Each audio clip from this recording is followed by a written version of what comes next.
Nous, on travaille très correctement avec l'ensemble du personnel.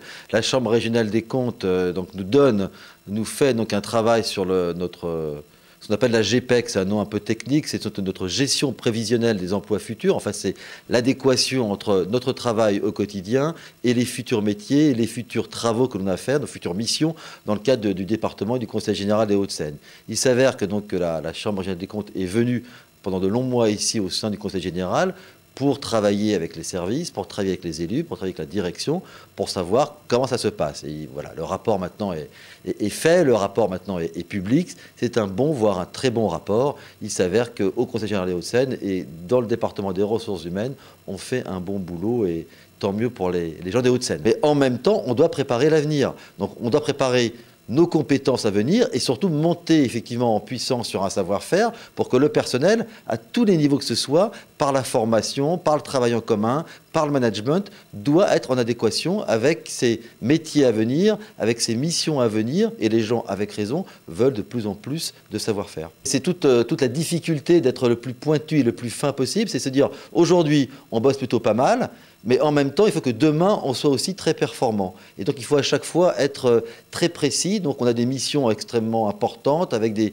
gens de qualité qui interviennent dans les pôles, qui interviennent avec les cadres, qui interviennent avec la direction, qui interviennent avec les agents pour savoir exactement comment, quelle personne, quel service doit monter en gamme, doit se professionnaliser pour faire face donc, à toutes ces difficultés. En même temps, il y a des gens qui souhaitent être mobiles, qui souhaitent changer de métier, donc il faut les accompagner pour les former. Il faut en même temps accompagner ce personnel qui est disponible et compétent pour faire en sorte que la compétence qui existe sur un domaine soit encore plus importante sur notre domaine, à la fois pour qu'eux se sentent à l'aise dans leur métier, pour leur direction et pour l'ensemble des agents présents. Il s'avère que quand on prend les chiffres en comparaison par rapport aux autres départements, à la fois en Ile-de-France et en France, on a donc un nombre de jours extrêmement inférieur en termes d'arrêt de travail, ce qui veut dire que les gens sont un peu moins malades ou un peu plus en forme, si j'inverse un peu le système, que dans les autres départements.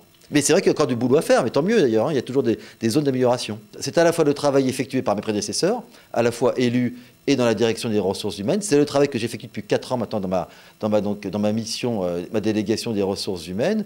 Et c'est un travail commun fait avec l'ensemble des services, à la fois des ressources humaines, mais également avec tous les services du Conseil général. Chacun apporte sa pierre à l'édifice. 2012, c'est une année économiquement qui va être difficile, on se rend compte que l'environnement, tout le monde le connaît, politiquement qui va être un petit peu troublé, parce qu'il y a des élections importantes nationales pendant le premier semestre. Donc moi, ce que je souhaite, c'est qu'au sein du Conseil général, on reste serein, on reste professionnel et qu'on fasse en sorte que le travail que l'on fait, qui est de qualité, continue pour le bien-être des Altos Séquanais et surtout faisons en sorte qu'on travaille ensemble, en équipe et qu'on se régale au quotidien, si vous me permettez l'expression.